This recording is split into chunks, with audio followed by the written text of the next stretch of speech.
Melati kuntum tumbuh melata, sayang merbah di pohon cemara. Assalamualaikum mulanya kata, saya sembah pembuka bicara. Assalamualaikum warahmatullahi wabarakatuh. Saya Karinisa binti Karo Anwar, nombor matrik 148721. Pada hari ini akan membentangkan 5 prinsip mengekalkan hubungan perkahwinan yang berjaya, HIS 224 Institusi Kekeluargaan, tutorial B, minggu ke-13. Apa itu perkahwinan? Okay. Dari segi definisi, itu dalam bahasa Arab adalah nikah. Nikah ini bermaksud dihimpun atau dicantum. Okay. Dari segi istilah pula, akad yang menghalalkan di antara lelaki dan perempuan hidup bersama dan menetapkan tiap-tiap pihak daripada hak-hak dan tanggungjawab. Okay.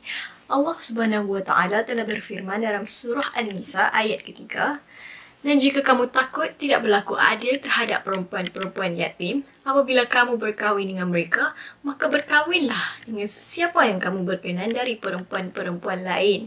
2, 3 atau 4.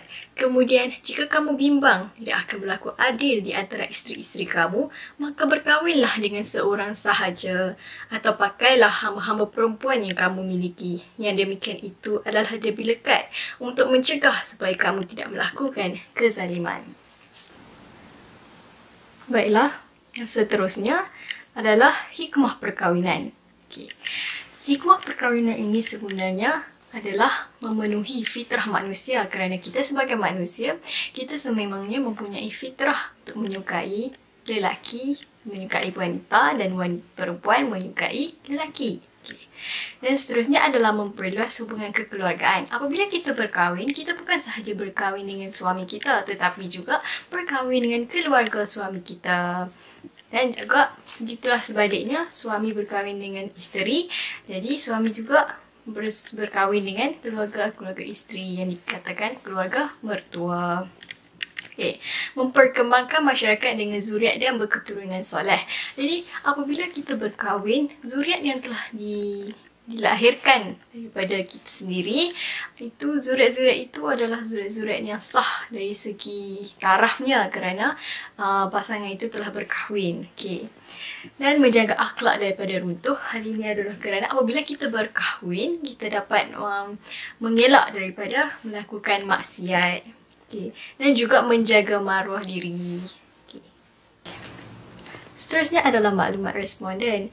Untuk menjayakan pembentangan ini, jadi saya perlukan maklumat daripada responden bagaimana seorang suami mengekalkan hubungan kekeluargaan yang berjaya. Okey. Responden yang pertama adalah Encik Ahmad Mazlan bin Budin. Beliau berumur 53 tahun dan usia perkahwinan beliau adalah 23 tahun. Okay, yang seterusnya adalah Encik Sarli bin Malin yang berusia 65 tahun dan sudah berkahwin selama 32 tahun. Okay, responden yang ketiga adalah Encik Abdul Majid bin Muhammad Zakaria yang berumur 55 tahun dan telah berkahwin selama 28 tahun. Okay. Jadi daripada ketiga-tiga responden ini, dapat saya simpulkan 5 prinsip bagaimana mengekalkan hubungan kekeluargaan. Prinsip yang pertama adalah bersikap jujur. Okay. Perkara berbohong ini adalah sesuatu yang dilarang oleh Allah Subhanahu Wa Taala dan Rasulnya. Okay. Allah telah mengutuskan Rasulullah SAW untuk menyempurnakan akhlak-akhlak mulia. Okay. Daripada Abu Hurairah radhiyallahu anhu meriwayatkan bahawa Rasulullah SAW bersabda yang bermaksud, sesungguhnya aku diutuskan untuk menyempurnakan akhlak-akhlak yang mulia. Hadis riwayat Al-Bukhari. Okay. Jadi Allah telah mengutuskan Rasulullah SAW untuk menjadi petunjuk ajar kepada manusia untuk melakukan perkara-perkara kebaikan. Dan sikap suka berbohong juga merupakan antara tanda-tanda orang yang munafik, kerana diriwayatkan oleh Abu Hurairah radhiyallahu anhu bahawa Rasulullah SAW bersabda yang bermaksud tanda munafik ada 3. Jika berbicara dia dusta, Jika berjanji, ia mengingkari, dan jika diberi amanah, dia khianat. Hadis riwayat Bukhari. Okey, jadi dalam hadis ini Rasulullah telah berkata bahawa orang-orang yang munafik ni ada 3, iaitu apabila dia bercakap, dia akan berbohong. Apabila dia diberi janjian, dia akan mengingkari, dan bila dia beri amanah, dia akan mengkhianati. Jadi perbuatan berbohong itu adalah perkara yang ditegah di dalam Islam. Okay. Rasulullah SAW juga melarang umatnya daripada menipu dan berkata bohong, seperti dalam hadis riwayat Abdullah bin Mas'ud radhiyallahu anhu. Sabda Rasulullah SAW yang bermaksud, jauhilah kalian daripada sikap suka berbohong, kerana berbohong akan membawa kepada perbuatan kemaksiatan, dan perbuatan kemaksiatan akan membawa ke neraka. Jika sekiranya seseorang itu sentiasa berdusta, maka kelak dia akan dicatat di sisi Allah Subhanahu Wa Taala sebagai pendusta. Jadi, elaklah daripada sikap suka berbohong. Okey. Kebaikan apabila kita bersikap jujur dalam hubungan kekeluargaan ni, yang pertama akan mendatangkan kebahagiaan. Okey. Kejujuran menyebabkan seseorang itu matang dengan cara tidak menyinggung perasaan isteri atau suami. Okey. Apabila kita bersikap jujur, kita sebenarnya adalah seorang yang matang kerana kita mampu berfikir bahawa okey, perkara ini adalah perkara yang betul dan perkara ini adalah perkara yang salah. Jadi, apa salahnya untuk kita jujur? Okey, apabila kita jujur yang menunjukkan kita matang, maka kita akan berfikir, okey, kalau aku cakap macam ni, mungkin akan menyinggungkan perasaan isteri aku. So, aku perlu bercakap jujur tapi dengan cara yang baik. Maka akan mendatangkan kebahagiaan dan juga isteri pun taklah terasa sangat. Okey, kalau suami dia jujur pun, at least bagi tahu.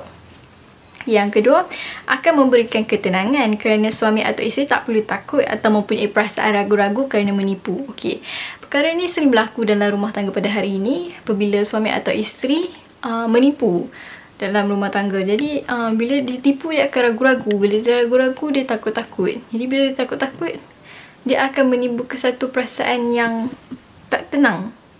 Jadi bila tak tenang tu rasa macam, aku buat salah ke? Aku buat salah, aku memang buat salah, aku memang menipu, macam tu. Jadi bila kita bersikap jujur, kita akan rasa tenang je masa nak menjawab tu. Bila isteri tanya, pergi mana semalam?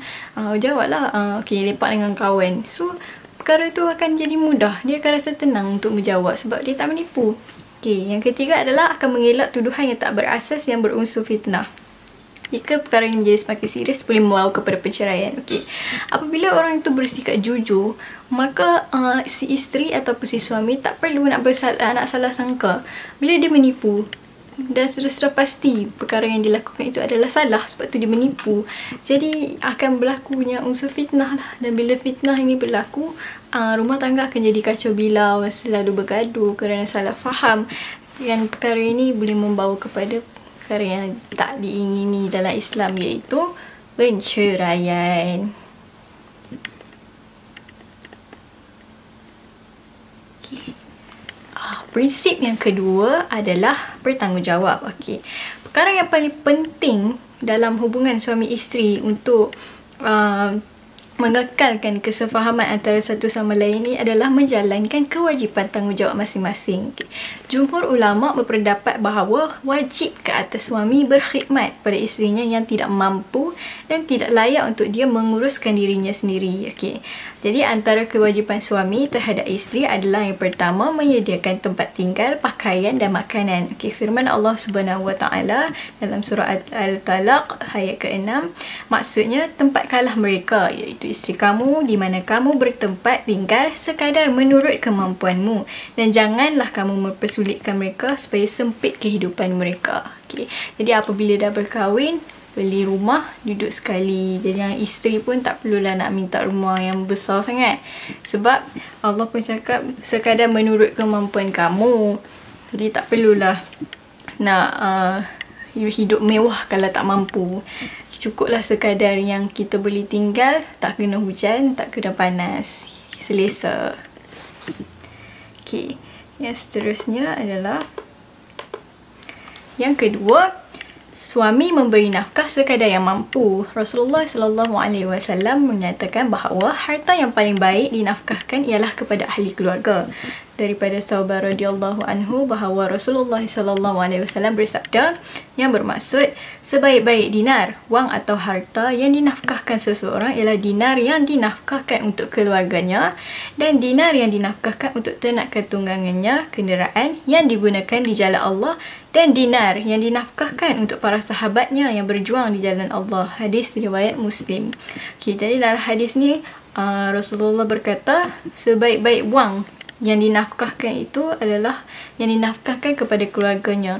Sebab itu sebagai seorang suami kita perlu memberi nafkah kepada isteri sekadar yang mampu. Kalau gaji setakat tu lah. Yang isteri pun kena faham yang suami dia kerja untuk gaji yang sedikit. Jadi dia punya nafkah pun dia akan dapat sedikit lah. Okay. Yang ketiga adalah suami mendidik isteri berilmu bagi menunaikan kewajipan fardu ain. Firman Allah Subhanahu Wa Taala yang bermaksud kaum lelaki itu adalah pemimpin dan pengawal yang bertanggungjawab terhadap kaum perempuan. Surah An-Nisa ayat ke-34. Jadi sebagai suami, suamilah yang akan membawa isteri ke jalan syurga lah, dan mendidik isteri bagi berilmu, menunaikan kewajipan fardu ain. Jadi kalau isteri tak solat, suamilah yang bertanggungjawab untuk menasihati isteri supaya solat, berpuasa dan sebagainya. Okey, yang keempat adalah suami bergaul dengan isteri dengan cara yang baik. Firman Allah Subhanahu Wa Taala yang bermaksud, wahai orang yang beriman, tidak halal bagi kamu mewarisi wanita secara paksa dan tidaklah boleh kamu menghalangi mereka daripada berkahwin supaya dikurangkan mas kahwin, kecuali sekiranya nyata mereka berbuat kekejian, dan bergaullah dengan mereka secara yang baik. Maka sekiranya kamu membenci mereka suatu perkara, mungkin Allah jadikan padanya kebaikan yang banyak. Okey. Dari surah An-Nisa ayat ke-19. Jadi suami ni perlulah bergaul dengan isteri dengan cara yang baik, dan bukannya pukul, caci maki, sebab perkara-perkara ini tidak diinginilah dalam Islam. Okey. Dan suami mempunyai tanggungjawab yang besar dan berat. Okay, tapi isteri pun ada tanggungjawab dia sendiri. Okay, kalau kedua-dua pasangan ni peka dan buat peranan masing-masing, maka hubungan akan sentiasa bahagialah. Jadi suami pun bekerja penat, isteri pun kena faham suami balik kerja penat, tak boleh nak suruh buat itu buat ini. Okay, masing-masing ada tanggungjawab masing-masing, dan kalau ada tanggungjawab yang bersama yang perlu dipikul juga. Okay.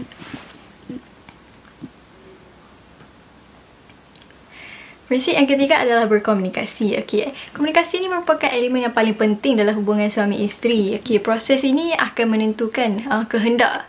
Kita akan dapat tahu kehendak suami ataupun isteri, dan juga kita dapat membaikilah bahagian-bahagian yang mempunyai cacat celah yang perlu diperbaiki kalau ada salah sebagainya. Okay. Komunikasi yang baik adalah memberi layanan yang baik secara adil. Okay. Wanita ni adalah manusia, insan yang mempunyai sifat semula jadi yang lembut dan juga mudah terguris hati. Okay. Rasulullah sallallahu alaihi wasallam bersabda yang bermaksud, nasihatilah para wanita kerana wanita diciptakan daripada tulang rusuk yang bengkok, dan yang paling bengkok daripada tulang rusuk itu adalah pangkalnya. Jika kamu cuba untuk meluruskannya, maka ia akan patah. Namun bila mana kamu biarkan ia, maka ia akan tetap bengkok. Untuk itu nasihatilah para wanita. Riwayat Al-Bukhari. Okay, jadi bagi suami perlulah nasihati, berkomunikasi. Dengan cara berkomunikasi, nasihatlah isteri kalau isteri ada buat salah. Kalau dia tak suka benda tu, bagi tahu isteri. Jangan sembunyikan, sebab kalau kita sembunyikan, isteri pun tak tahu apa salah saya. Samalah dengan isteri. Kalau dia sembunyikan apa yang dia tak suka, apa yang suami dia buat, dia sembunyikan, jadi suami dia pun tak tahu. Suami dia akan terus melakukan kesalahan tersebut. Sama macam dalam hadis ni, bila kita biarkan ia, maka ia akan tetap bengkok, tak akan berubah. Jadi yang penting itu adalah nasihat, berkomunikasi. Okay. Seterusnya adalah cara berkomunikasi yang berkesan adalah seperti berikut, iaitu yang pertama, menghormati antara satu sama lain. Jadi semasa nak berkomunikasi ni, tak perlulah nak tinggi-tinggi suara. Cakap je dengan nada yang sopan, nada yang lembut, kerana kita hormat hormat suami kita dan suami kita pun hormat kita sebagai isteri. Yang kedua adalah mendengar. Okey, sebenarnya elemen mendengar ini adalah yang paling penting kerana kita lihat pada hari ini para suami ataupun para isteri ini terlalu obses dengan penggunaan gadget, dan apabila si isteri atau si suami cuba untuk berkomunikasi, salah satu pasangan akan lebih tertumpu kepada telefon masing-masing. Jadi komunikasi mendengar ini sangat penting lah untuk mendapatkan cara komunikasi yang berkesan. Yang ketiga adalah rendah diri. Okay, apabila kita nak berbincang, apabila kita nak berkomunikasi, kita kenalah mempunyai menanam sifat rendah diri ini. Sebab kalau kita asyik nak menang, sebab bila pun perbincangan tu takkan habis. Okay, yang keempat adalah empati. Empati ni bermaksud kita meletakkan diri kita dalam situasi orang yang tengah dibincangkan itu. Contohnya sebagai suami, dia kena faham isteri ni pun penat juga buat kerja rumah. Tambah-tambah lagi kalau isteri tu bekerja, dia balik dia kena buat kerja rumah lagi. Jadi sebagai suami, dia kenalah faham yang isteri dia ni penat bekerja. Jadi sebagai suami, dia kenalah bantu isteri dia, contoh basuh baju ke, jaga anak ke. Okay, yang kelima adalah keterbukaan, ketulusan dan jujur. Okay, jujur juga penting masa berkomunikasi, sebab kalau kita menipu, perkara itu takkan pernah selesai. Okay, konsep yang keempat adalah berkasih sayang. Okay, sifat kasih sayang perlu ada dalam rumah tangga, sebab kalau sifat ni tak ada, jadi kita dapat lihatlah kalau tak ada kasih sayang, mungkin keluarga tu adalah keluarga yang sangat pasif, keluarga yang sangat suram, yang nampaklah tak ceria, tak bahagia. Okay, dan Allah Subhanahu Wa Taala berfirman yang bermaksud, dan di antara tanda-tanda kekuasaannya ialah dia menciptakan untukmu isteri-isteri dari jenismu sendiri supaya kamu merasa tenteram kepadanya, dan dijadikannya di antaramu rasa kasih dan sayang. Sesungguhnya pada yang demikian itu benar-benar terdapat tanda-tanda bagi kaum yang berfikir. Surah Ar-Rum ayat ke-21. Okay, ayat Al-Quran ni membawa maksud bahawa kasih sayang tu adalah keinginan ataupun sifat cinta yang amat tinggi yang wujud dalam institusi kekeluargaan antara pasangan suami isteri ni lah. Okay, rahmat yang Allah bagi dekat pasangan ni menyebabkan pasangan ni nak jaga antara satu sama lain. Apabila kita rasa sayang kepada seseorang tu, mesti kita nak jaga dia. Kita akan berbuat baik, kita akan sentiasa nak dia dalam keadaan yang baik lah, dalam keadaan yang sihat. Kita menjaga kebajikan dia sebab kita terlalu sayang.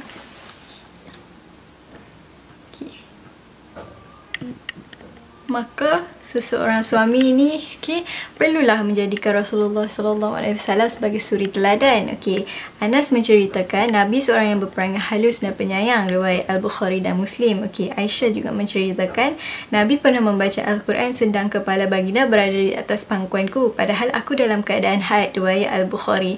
Jadi nampak Rasulullah SAW pun mencurahkan kasih sayang pada isteri-isterinya, dan juga Nabi seorang yang dikenali sebagai pelangi halus dan penyayang. Jadi sebagai suami, untuk berjaya dalam rumah tangga, ikutlah teladan Rasulullah SAW. Dan konsep yang terakhir adalah bertolak ansur. Sikap bertolak ansur ini bermaksud kita faham dan kita sentiasa sabar dengan pasangan kita. Sebab apa, dalam hubungan suami isteri ni tak boleh ada sikap selfish ataupun penting diri. Sebab kita ni sebagai suami isteri, dia dah berkahwin, kita berkahwin, maksudnya kita akan hidup bersama sampai sehingga ke akhir hayat lah. Jadi kita akan perlu sentiasa bersama dan bekerjasama dalam membentuk sebuah keluarga yang bahagia. Jadi suami isteri hendaklah lebihkan memberi daripada menerima, sebab selalunya pasangan ni dia suka menunggu. Jadi bila dia menunggu, dia yang dia tunggu tu tak selalu memberi. Jadi di situ akan berlaku salah faham lah. Kedua-dua pasangan haruslah turunkan ego dan mengutamakan kesefahaman. Suami ni, sebab suami ni berperanan sebagai pelindung kepada isteri, dan isteri pula perlu taat kepada suami selagi mengikut hukum Islam. Lelaki ataupun suami adalah pemimpin bagi keluarganya, dan kelak ia akan dimintai pertanggungjawaban tentang mereka, riwayat Al-Bukhari. Jadi kalau isteri tak solat, suamilah yang kena tanggung, kena nasihat isteri supaya solat dan sebagainya lah. Begitu juga dengan anak-anak. Okey. Maka suami isteri perlulah bersama-sama berkorban demi keluarga. Suami yang berkemampuan hendaklah meringankan beban isteri. Contohnya upah orang gaji ataupun dia belilah peralatan yang memudahkan isteri. Basuh baju. Kalau basuh baju, belilah mesin basuh. Lepas tu kalau nak memasak, belilah peralatan elektronik macam rice cooker, peti ais. Lepas tu kemas rumah ni belilah vacuum cleaner semua tu. Okay, kalau isteri sakit, suamilah kena bantu menjalankan tugas. Itulah sifat tolak ansur. Kalau salah seorang jatuh, salah seorang lagi ni perlulah bantu untuk bangkit semula. Okay, itu saja daripada saya pada hari ini. Sekian, terima kasih.